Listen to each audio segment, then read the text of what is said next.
Welcome to Hager's Hangout. It is Friday the 13th, 2020, and the best part is, at the beginning of this year, remember when the news, I was like, oh my goodness, there's a wildfire in California. They didn't mention it was due to the politicians' incompetency, but my goodness, there will be nothing that beats the news like the California wildfire. Boy, were we wrong.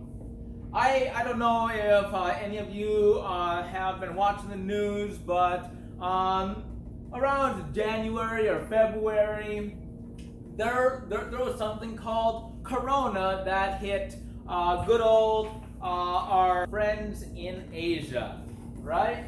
And they went ahead and had a great day learning how to manage problems, and they also got the opportunity of having the World Health Organization as a partner in handling a problem, right?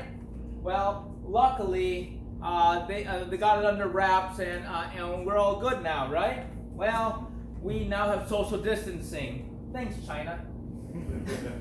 But overall, we adapt and overcome. And we went ahead and plowed through this, and all's happy-go-lucky, and we went into an era of good old elections, and obviously elections. The reason why I picked Friday the 13th for the show, I wanted to do it the first weekend in November, but I'm like, you know what?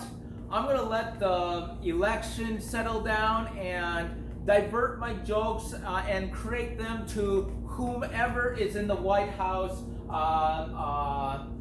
by the end of the first week. Boy, was I wrong.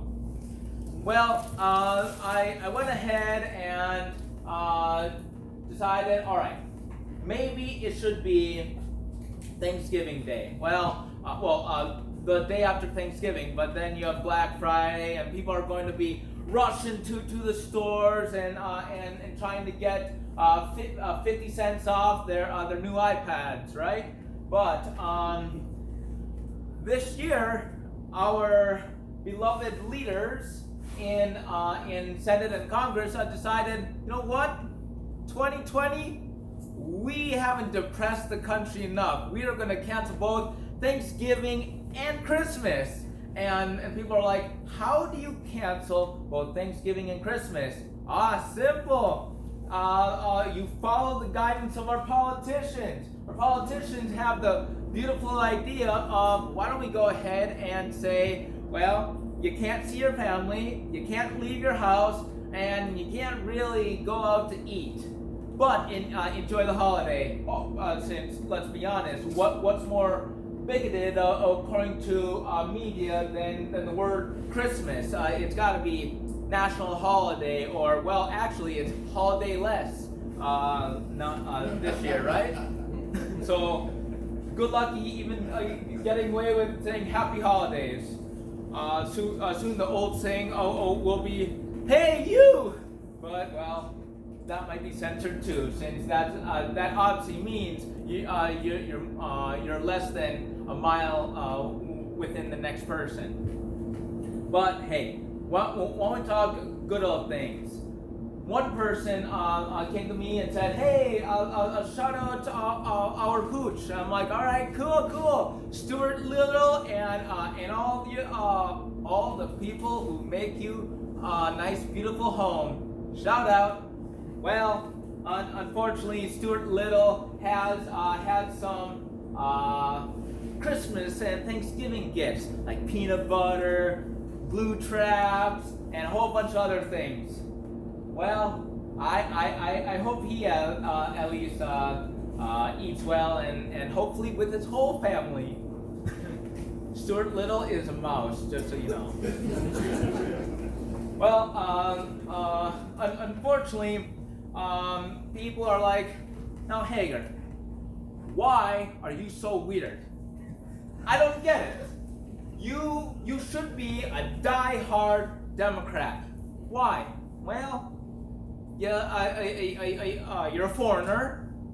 You can't speak English or shit. And and you keep mowing my damn lawn and fixing all the equipment around. Well, no, back in the day, it used to be called being responsible. But no, I found out in college that it is toxic masculinity to do such barbarous things as change your oil, fix a door, fix any electrical, doing anything around the house without paying someone else. That is toxic masculinity.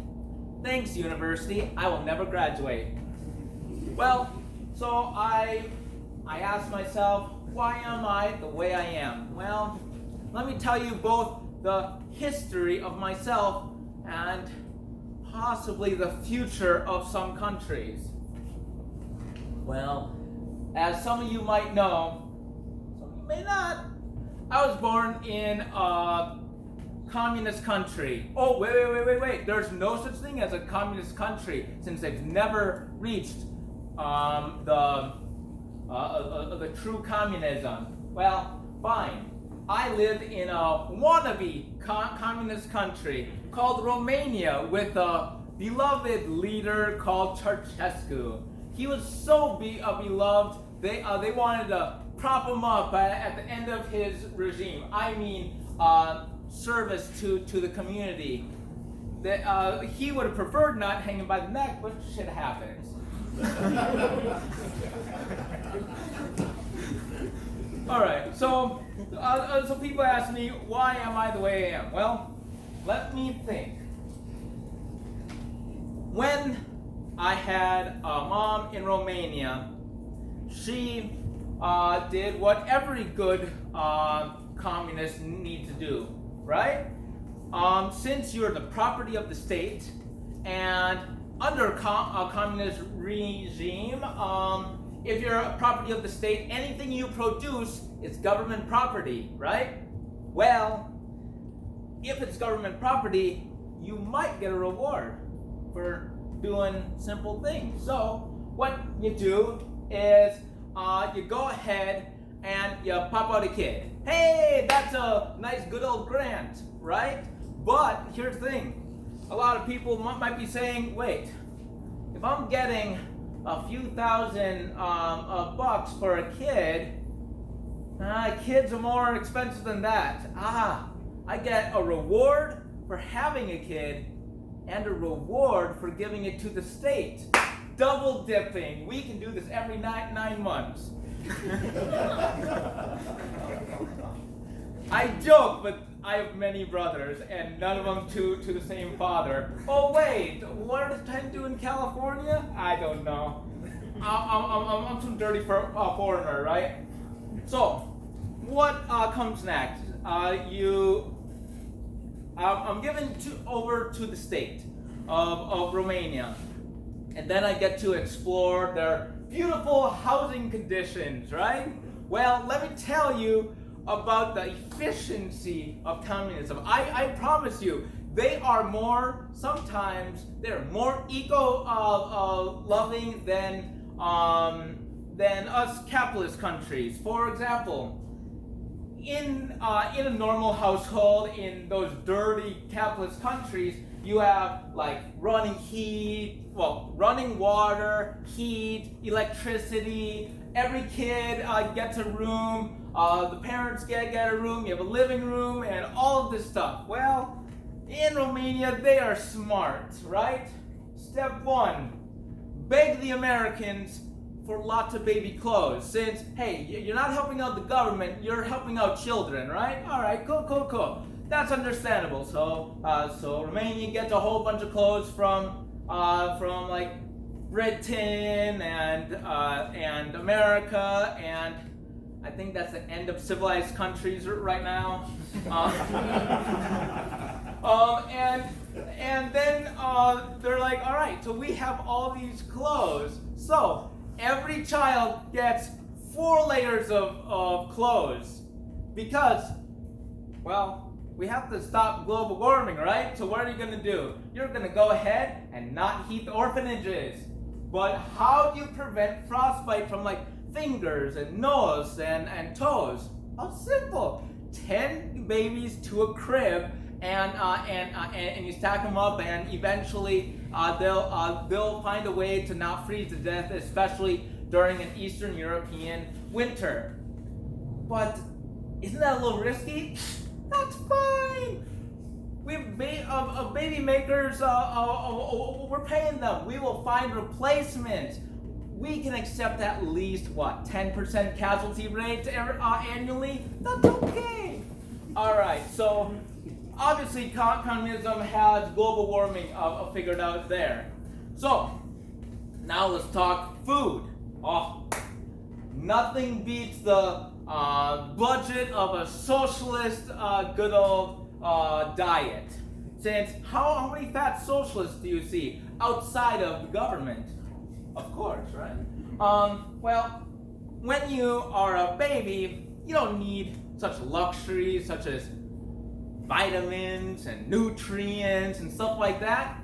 You have gruel.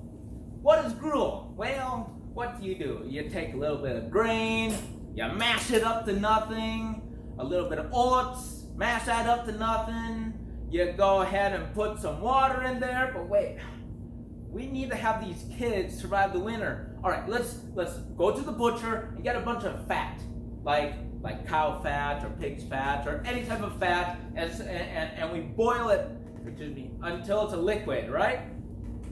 So you take that liquid, you mix it up with other grain and stuff like that, and then you shove it into a jar, and then you're like, hey, food time, and then the kids that don't choke on the whole grain, they become very, very husky and fat during the winter. Hey, less percentage of kids freezing to death during the winter. We've got this solved. We got cheap food. The kids are fat. Yeah, their teeth turn green within a month. But you know what? You have to crack a few eggs to make an omelet. Who needs things like milk or anything for your bones? Or a lot of kids go ahead in orphanages, have problems like they'll be 8 years old and still 6 inches high, and you have a lot of developmental problems. But you know what? It's all part of the socialist plan. Since here's the thing, smaller people means less material for houses. We got this shit figured out. Well, unfortunately, I was adopted before I could see the complete success of socialism. So I only got a few years of the joys of socialism. Even though my grandma wanted to originally adopt me, but the bureaucracy tied down, since that means the state would have another mouth to feed. So it's like, we could sell him to another rich nation, or we have to feed him for the rest of his life. $2.99. Boom, gone. All right. So, but luckily, somehow socialism works now. Just look at Venezuela. You don't hear one complaint. Like seriously, it's completely censored out. So that is originally why I'm a little weird. Possible, a little demented. I ironically don't socialize well with others. Go figure. You think 10 to a crib. Oh wait, you're not allowed to talk when you're a kid. Since once you learn how to talk, then you can say, hey, I want more food, or my feet are cold, or I don't want to be stabbed with another needle, or whatever.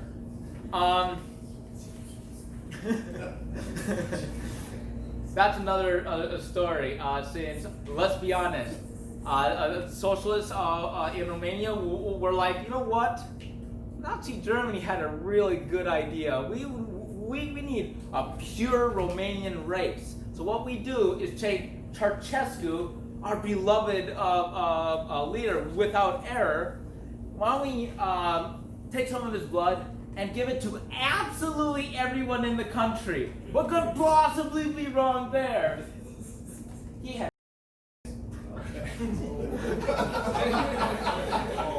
There's like 3 countries the Red Cross won't take blood from. 2 are in Africa, and then you have Romania.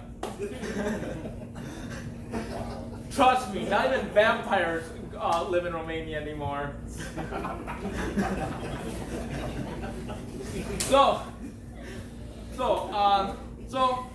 I'm now in the U.S., right? So ironically, I'm not good with socializing with people. I don't know. Lack of language, or me just realizing that everyone just wants to steal your food. I don't know.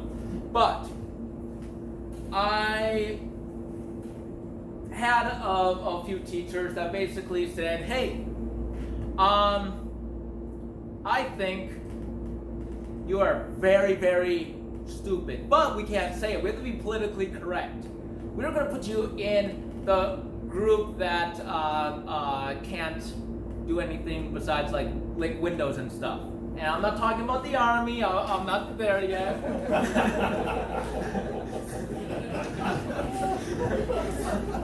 Alright. No. We're gonna throw you in that group, since honestly you don't socialize, you can't read, you can't write, you can't draw straight lines. Most of that stuff's still true. But they basically throw me in a group. Well, I finally got in a classroom that a teacher cared a little bit, and she's like, what's this on the board? And I'm like, I don't know. Come closer. What's this on the board? Cat. What's this on the door? Board. Oh, that's a cow. Yeah, you fucking blind.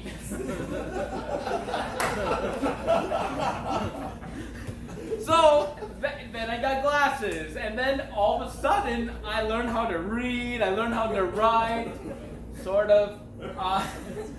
I still can't draw a straight line. Hell, even with a level, it looks like a bell curve, but whatever. And it's things like that is incredible. Sometimes it just takes a slight, just a little bit more work. Why is someone struggling? Is it because they can't see? Is it because they don't care?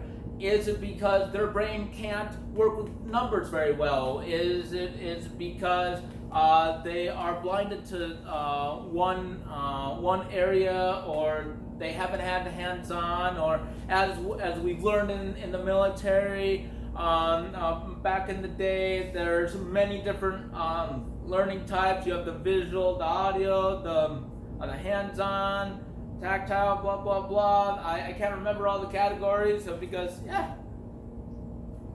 you get it happens. All right, and if you can focus an individual on their strengths, you can get a lot more out of it.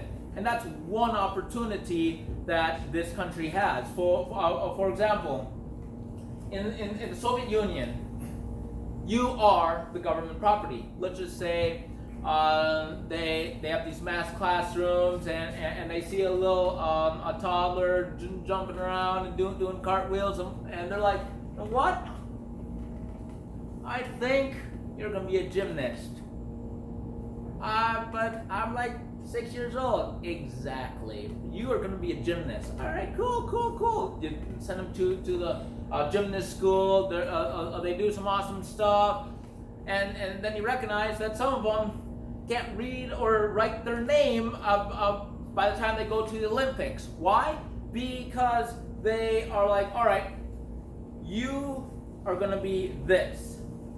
We don't care that your usage capacity is up to age like 19, or I don't know, but I'm gonna say up to age 20. So after the age 20, you cannot compete with the other people. So we're gonna throw you to the streets, and hopefully you can join a circus or something like that. In the U.S., dirty capitalists, right? We say you have to have a baseline, and then you can choose which direction you want to go. On YouTube, let's monetize your skills and ability, but they still have to have the basic core functions, because it's not the state taking care of you. And you might think, what's the difference? You are still doing what you like either way. Well, here's the difference.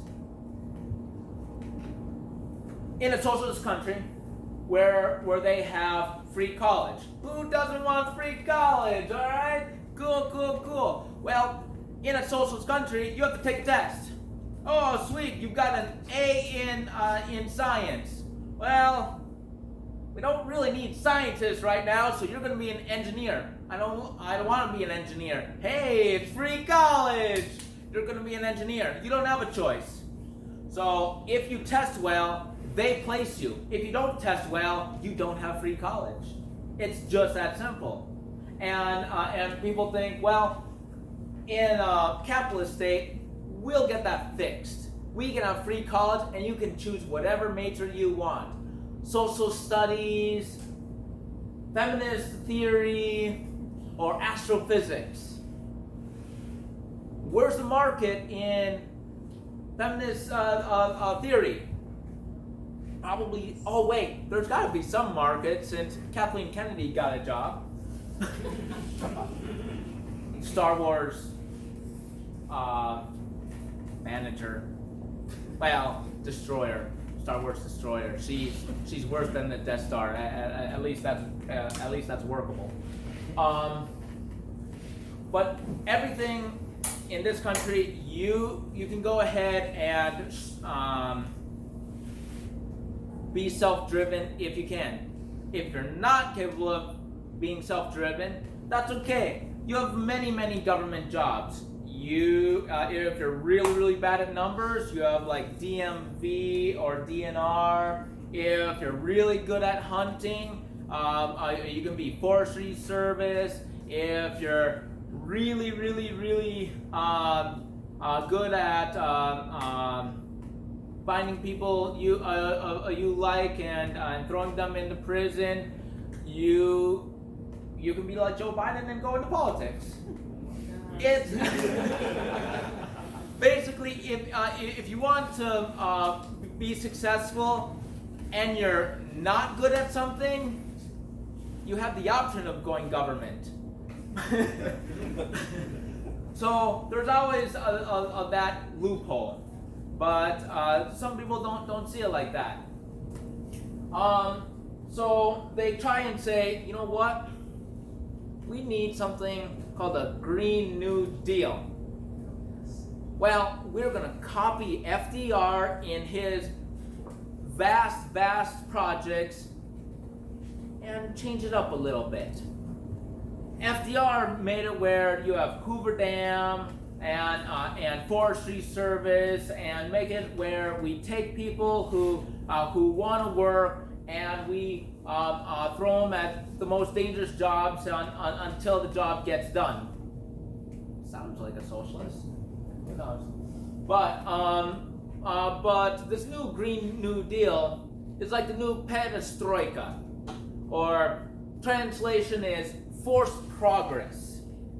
Go ahead, read the Green New Deal. It's about 3 pages worth of text, and it basically states we're gonna get rid of planes, cows, and, well, the working class, but they call it, all we want to do is make it where if you're a minority, we hire you. If you're not, we fire you.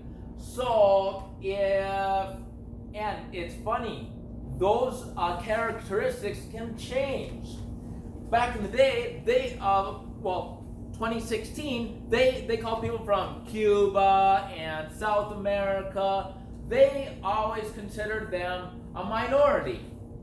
But then, when they discovered that a lot of Cubans voted Republican, they're like, you know what? Cubans do look pretty white to us, aren't they?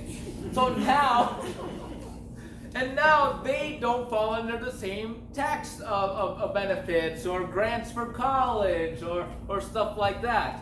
And if they impose this new Green Deal, it's the party that determines who is a class that needs help. If that doesn't make you nervous, well, read a history book. And you wonder, all right, now Hager, keep harping about socialism. Why do you hate it so much?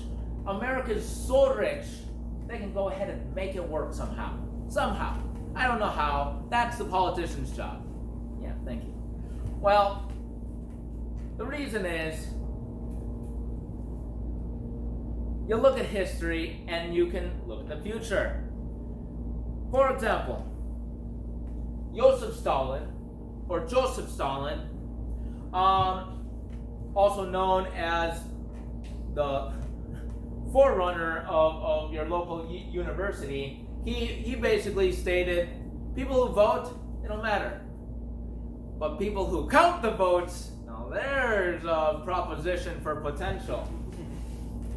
And I thought that's funny. Oh yeah, that's good old Eastern Europe.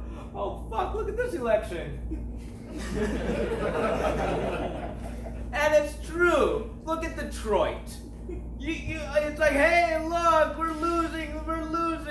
Hey, we found 180,000 of votes. Hey, we're winning.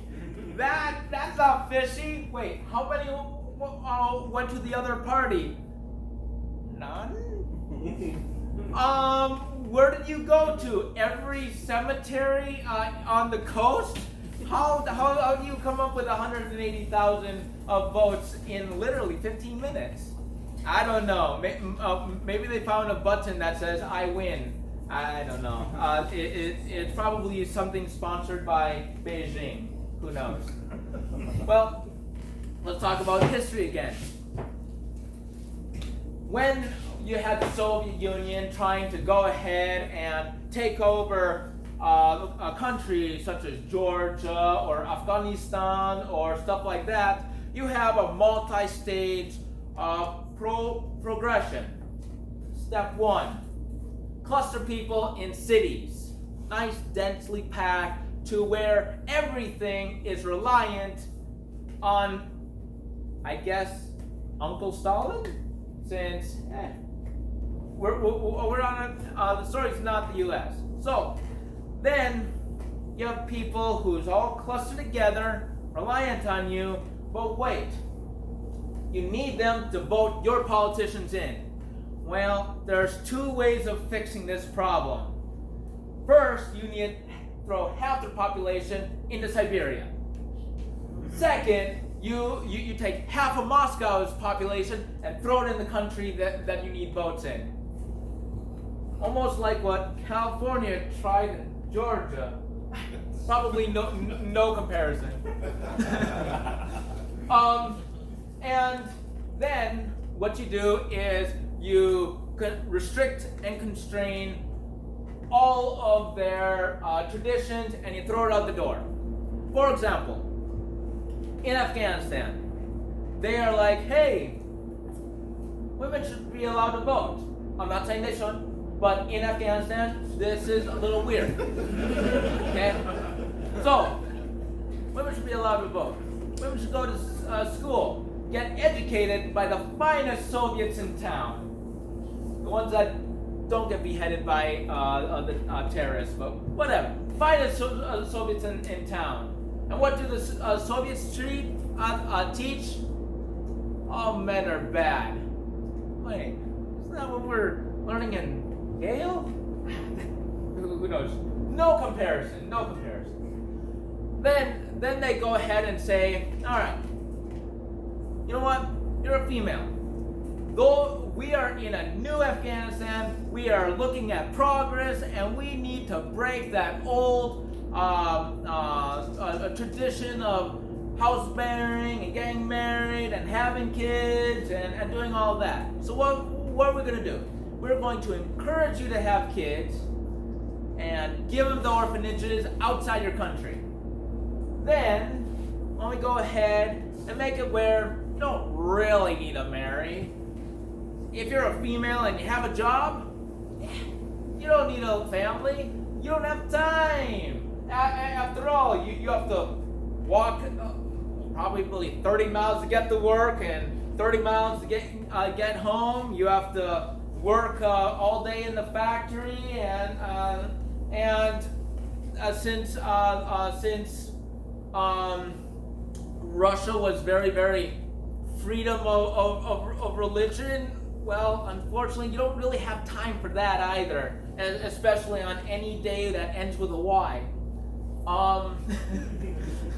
So you go ahead and replace. Well, you replace the old barbaric local religion for something new. How about Marxism? That's a good religion. Just trust the state and everything will come to you. What could possibly go wrong? Well, I think they were overthrown. Who knows? My memory's bad. We don't learn this in school anymore, right? Well, bad example. But we have people who are sent to your universities, and your universities in the U.S. tell us that if you believe in God, you're bigoted. If you believe in a family, you're bigoted. If you believe in your national identity, well, you're still bigoted. So where's the winning? Like, how about we try something new? How about our own identity? Next segment. So I'm driving around, 10 miles per hour, of course, and I'm recognizing a whole bunch of signs are laying face down, and as I said in my last YouTube video, HAGER'S Hangout, check it out on YouTube. As I said in my last video, my vision's not quite 20/20. So I'm driving. Why are there nails all over these roads? So I'm picking them up, and I'm like, wait, there's this blue little flyer on it. Who knows? And I'm driving past a sign, another sign, and it's face down, so it must not be important. Wait, now there's ribbon. I'm just curious. So I stop the vehicle, get out of the vehicle, I look at it. Oh, road closed. I guess they're working on this now. So, does anyone know what the nail and the blue little flag means? What does it mean? It's a staked out point. Leave it alone. So stop pulling them. Got it. Hey, I don't want to flap my tires. But that's the thing.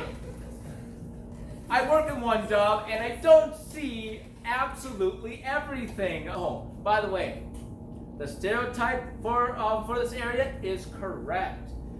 Now, I thought going to Asia, you'd see a little bit of rice, right? I don't know if anyone recognized when I go to a local dinery, I see rice for breakfast, rice for lunch, rice for dinner, and I'm like, we are in Asia, shit. I haven't seen one hot dog yet. I don't know. But the next thing, and I'm betting if I ask them, hey, is there anything besides rice today? And if they say gravel, I'll say, haha, good joke. We have nothing but sand. But no, in this field, I try and deal with customers on a regular basis. I say try since some days are going to be unsuccessful. For those of you who are at home watching this, a few of our buildings have numbers on them. The numbers are big enough for me to see. So they're about yay big, so about the size of your head. I'm bad at judging, so it could be this, again, who knows. But they're clear enough for me to see. I have a customer call. Hey, there's no running water in this latrine or shitter, a bathroom, whatever you want to call it, water closet. Who knows? Well, I'm like, all right, cool. What building is it? 5. 5? All right, where is it? I am in area X. I'm just gonna say X, since you know what? I don't want people knowing where I work, and shit happens. So area X, and I'm like, all right. There is no building in area X with the number 5. All of them are at least 4 digits. If you said 0005, that's closer. It's still wrong, but it's closer. No. It's definitely 5. Okay. Hold on. I'll drive over there. So I hop in my vehicle. Ricky tick over there. 10 miles an hour, of course. And I'm like, where the hell is this person? I circle area X like twice, and I'm like, all right, the individual probably left, so I'm checking them, and I'm like, the only area that doesn't work is the one that has no water hooked up to it. Well, I'm hoping that's what it is. So I get back to work, and I call the individual up, and I'm like, all right, if the building has no electricity, no water, that's a no use. No, you don't know what you're talking about. All right, then where are you? You don't need to worry about it. Well, if you're using a shitter with no water, no electricity, and no hope of me finding where the hell you are, that's a big problem. Especially in this part of Asia, where it can get to be above freezing. Well, never found that customer. Never found that toilet. Never found that area. Shit happens. But then you have more customers.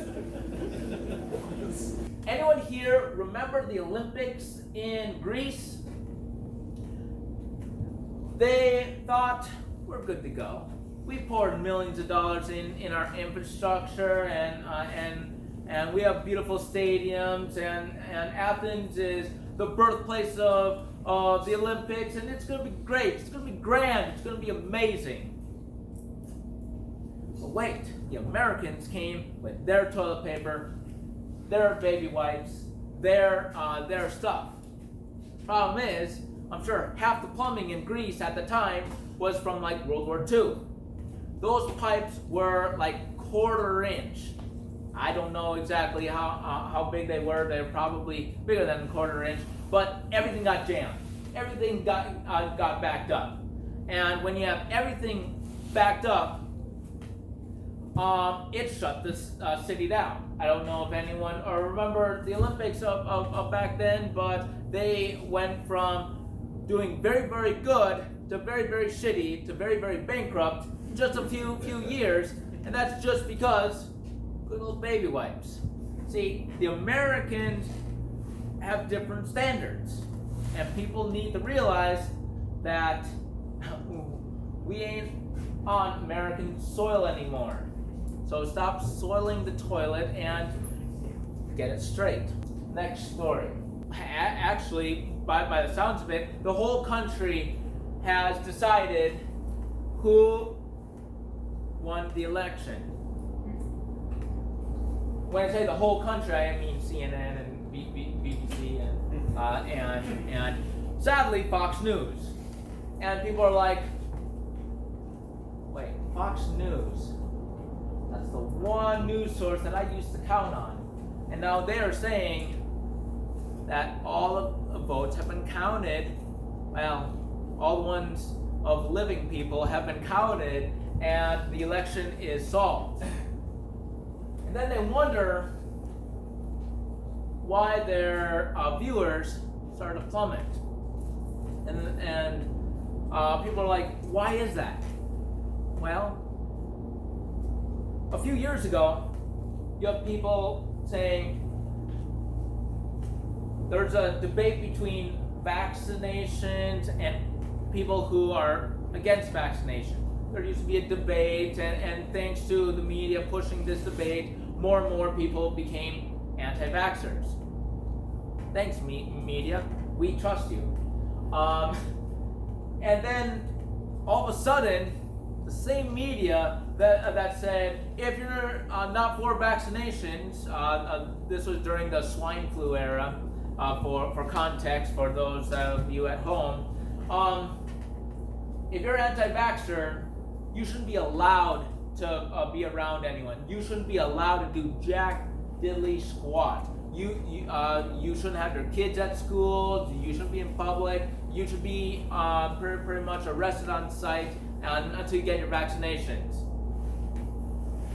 Trump comes into office. I ain't taking that vaccine. Has anyone recognized that? CNN, BBC, Fox News, everyone. There is no debate. Hey, no. If you are saying you will not allow yourself to take this mandatory vaccination, you just spent like 2 years pounding on us. If you're an anti-vaxxer, you're a bad guy. You're an evil person. Then all of a sudden, if you are a vaxxer, well, you trust that fascist Trump. And I'm like, wait, even John Kerry waited a month before flipping a coin. Damn, whatever. Maybe I don't watch enough news. Maybe I'm listening to the wrong thing. But what I'm seeing more and more is the lack of discourse, the lack of debate. I don't know if anyone who knows who ALC is. Arandio Orsardo Cortez. I may have butchered that. But she basically stated that we need a list of anyone who supports Trump. And we need to make sure they don't get jobs. They don't. They're not allowed to be self-employed. They're not allowed to work for government. Blah blah blah. From the justices, the politicians, all the way to like your workers on down. And I'm like, wait, the Soviet Union has an old joke. We believe in a two-party system, the joke goes. One party is in power. Of course, the other party is in prison. Is this really what we want? Who knows? I shouldn't be reading history books. It just brings bigotry and hate, right? Since what's more dangerous for our society than looking at history? I don't know. I believe in a few. Well, as you know, the DNC already put into place the grounds to eliminate, got in our Pledge of Allegiance. They're talking about possibly removing any religion from our money. So in God we trust. That's dangerous to our society, and we just need to believe in the state, and everything gets cured. Well, okay. No, this ain't gonna work. So then they go crazier. I don't know if anyone knows who Elon Musk is, but he's done some minor thing called Tesla and SpaceX rockets and solar panels and batteries that last for 4 million miles. Just incredible accomplishment. Actually, I think it's closer to 30 million miles, but let's just say 4 million, just to keep it conservative. All right. So you think the DNC would really love him? Well, NBC put out an article that stated that due to the fact that Elon Musk did not openly go against Trump, we need to do something. What do they want to do? They want to unionize Tesla. And I'm like, so the one company pushing all of your Green New Deal policies for like batteries and electric cars and solar and all this stuff, you want to crush his business.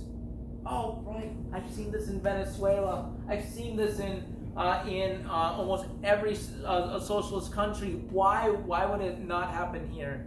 But hey, who knows? So, if you see Tesla going bankrupt in the next 4 years, it's because politicians may have taken over the management board or unionized the company. And you're like, why does that make a difference?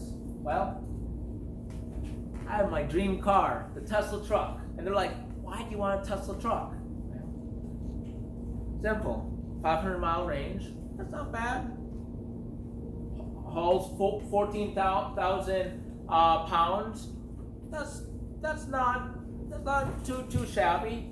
Almost 1,000 horsepower. I don't care about that. Bulletproof and a bunch of security features. Hey, now there's something that I can get into. Since what would scream more American than a bulletproof car with a Vickers machine gun on the turret? So you have this electric car made in America, shooting a bunch of 30 cal bullets at a pop-up target at a range. Or since it's got a built-in air compressor, I'm thinking hook up like a minigun, a paintball gun. Oh my goodness, I'm gonna need a pry bar or a crowbar to take that smile off my face. It's not because I'm a hippie. Come on, who doesn't want to fire a paintball gun or a machine gun or something really cool like that on the back of their truck? And what's even more ironic than an electric truck made in California firing freedom right outside the barrel? I want that to happen. And people are like, but you're ruining the point. I'm like, no. Well, let's see what happens. Truck's supposed to come out in 2 years. If ALC unionizes the company, might get my truck a little bit after retirement. I don't know. I really want my truck. After I get my truck, well, I don't care as much.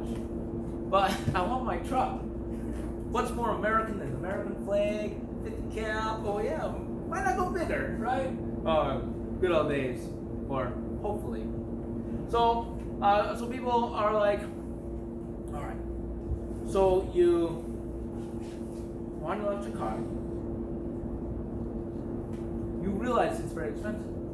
Well, gas right now. All right. Who here owns a truck? Most of the room. Who here enjoys filling their truck with fuel? Okay, not as many people. The reason why I like the idea of an electric truck is you get all the benefits of a truck. In context for people at home, I drive a bicycle everywhere. All right, and Hager, I'm talking to you.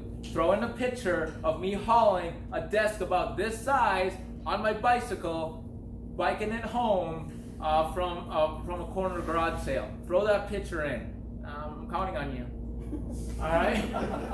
So, as you can see in the future video, that I'm going from I have to work like 1,000 calories to move one object to, well, I have to, well, I'll probably burn just as many calories, but I'll be able to be much more practical with my movement. I eventually tour the U.S. in a tiny home, not because I'm a hippie, it's because I'm a cheap ass. There's a big difference.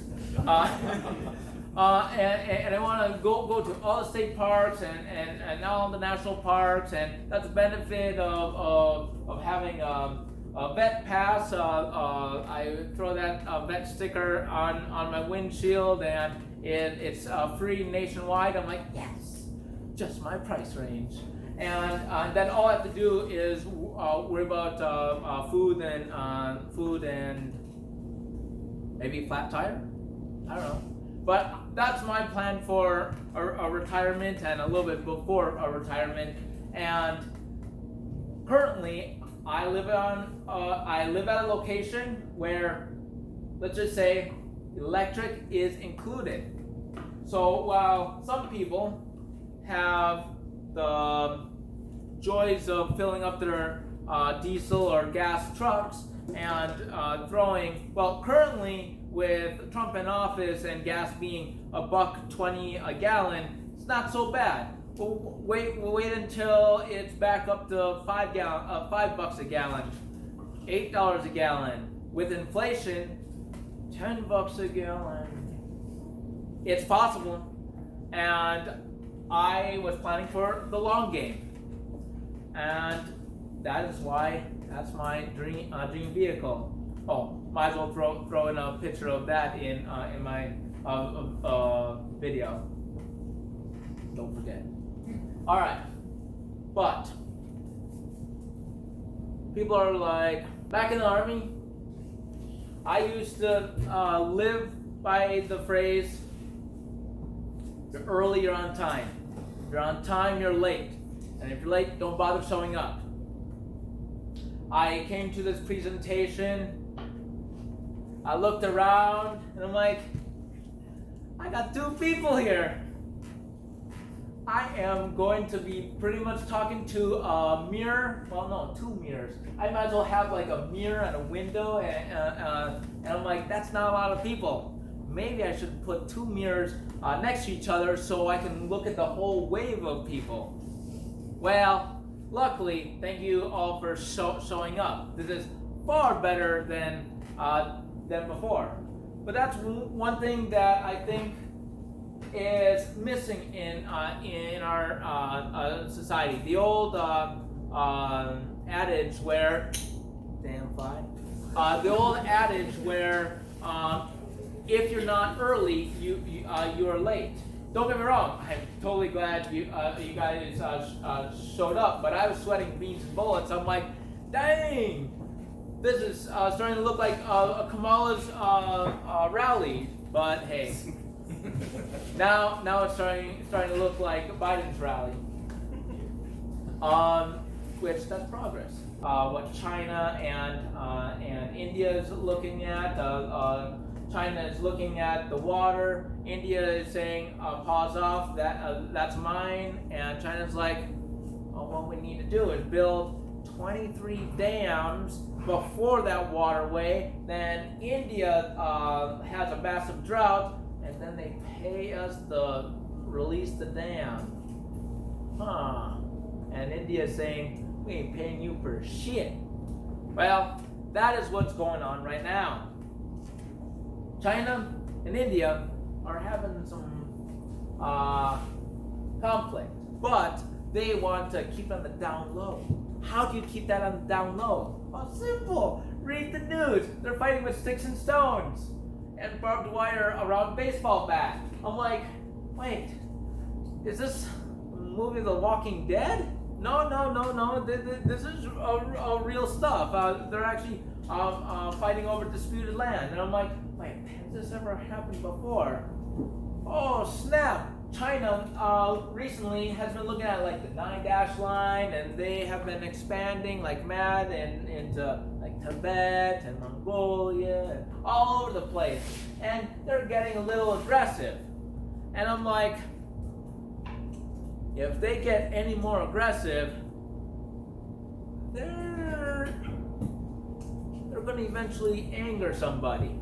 And they're like, all right, so we have to fight people militarily, but we need to fund this. How how are we going to fund this advancement? Oh, there's an awesome policy that they implemented. It's called debt trap diplomacy. Well, what's debt trap diplomacy? Ask any student, ask any college student that didn't read the line before signing for their $120,000 debt. It means a country or a student takes a debt from someone who has lots of money, much more than what they can pay off in a reasonable amount of time. And when I say a reasonable amount of time, well, I had a teacher in college, high school. He went through college. He became a teacher for, I believe, like 20 years. And he died before his debt was paid off. And I'm like, that is what China is trying to do. And you know, debt trap diplomacy always has interest, massive interest, and it compounds. Ask anyone who tries to buy a car. It's like, oh man, it's only 12% interest. Oh, and sticker price. Oh, but they threw in a free tank of fuel. Oh my goodness! Some privates get target so easily by car dealerships. But yes, it's a common thing, and it's a common practice at now an international scale. And you're like, oh, so what countries are the target of this debt trap diplomacy? Well, desperate countries that have tyrannical leaders, such as Venezuela. Since first China went into Venezuela and said, you know what? You need to copy our social programs. Great idea. Then there may be some people who don't like some of your social programs. Oh, by the way, the nice thing about communism is it's guaranteed everyone gets to lose weight. It's a national diet. It works great. On average, I think Venezuela loses on average 45 pounds. And the best part is, it's free. But they went ahead and did the debt trap diplomacy, and they're like, wait, this ain't working out. Well, simple. We'll borrow you more money to up-armor your police force. Since nothing makes a country happier than you having a bunch of police forces run over your civilians, especially if they're asking for food. Nothing makes them happier.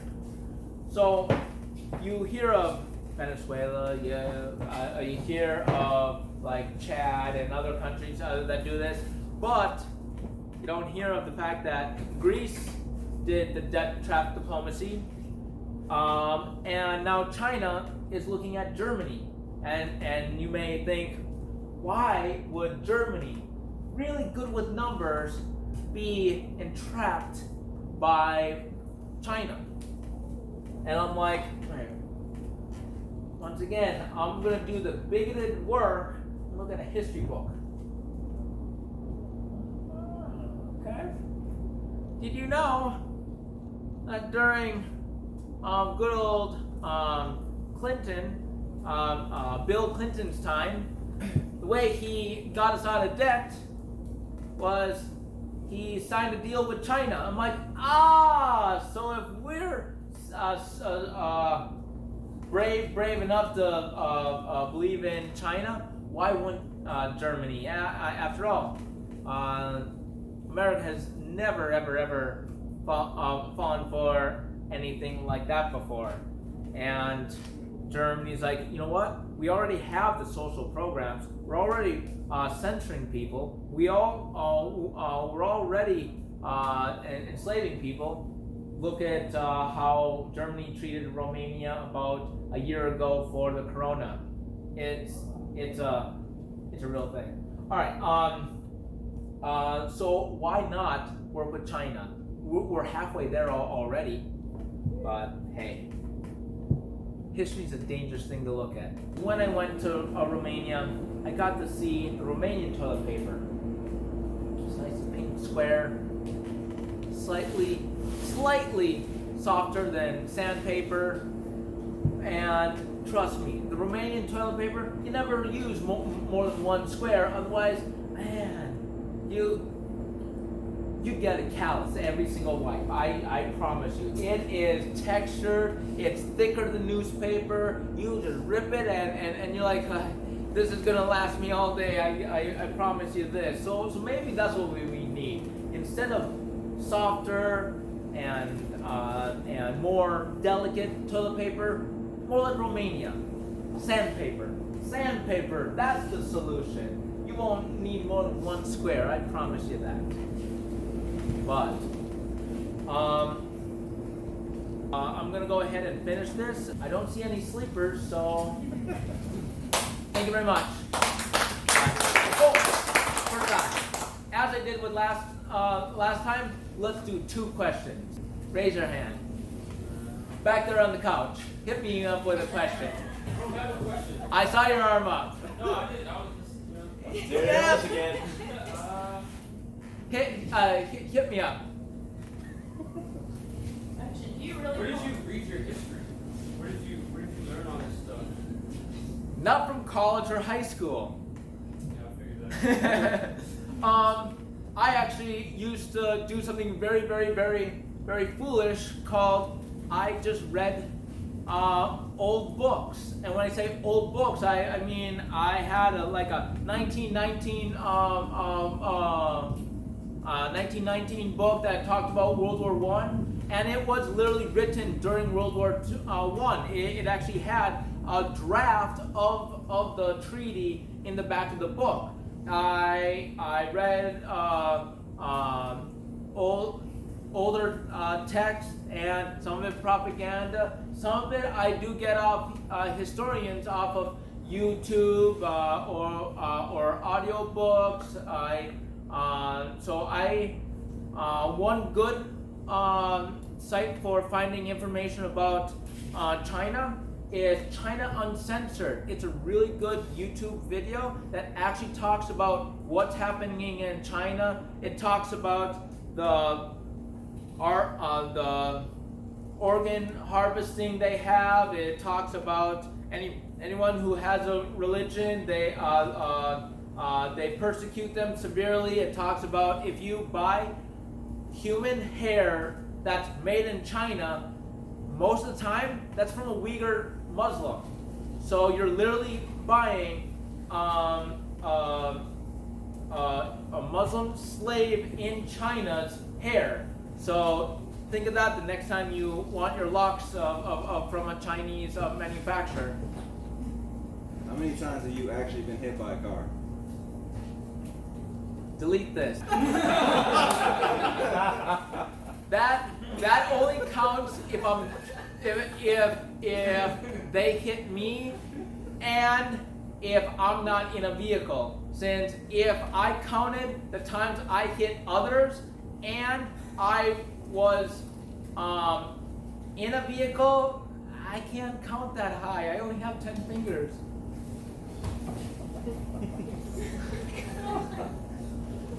Another nice thing about Tesla, the autopilot. I just hit set and it can't drive worse than me. Next question. Those two?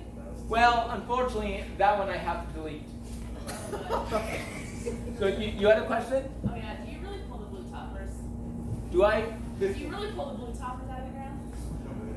That was a joke.